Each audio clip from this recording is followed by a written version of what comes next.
Credit goes to Chiplunkar teacher, Jyoti Chiplunkar teacher.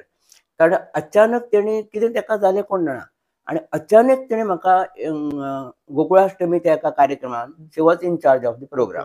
त्यामुळे तिने म्हटलं सर तुम्ही यंदा कीर्तन करा गोकुळाष्टमी. पहिलं कीर्तन ते पहिलं कीर्तन तुमचे ते पहिलेच कीर्तन माझें जालें खरेंच म्हाज्या विद्याप्रबोधिनीन पहिले लायफातले कीर्तन. एक्चुअली माझे कीर्तन थंय नासलेच, पण तेणे 2 दिसाच्या अंतराचेर गोकुळाष्टमी येयली आनी म्हाका ही ऑफर दिली आनी आय एक्सेप्टेड इट.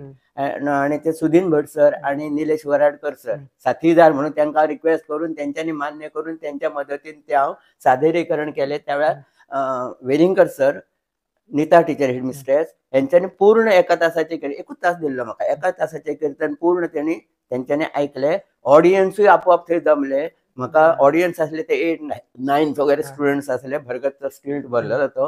आणि ज्यांका आवाज येता ते आपण कोण कीर्तनकार येयला काय म्हणून. आणि त्यांच्यानी खूप तोखणाय केली. श्रीहरी आठले जे आमचे मित्र थंयसले आता विद्याप्रबोधिनी आसात एफिलिएटेड वगैरे सगळे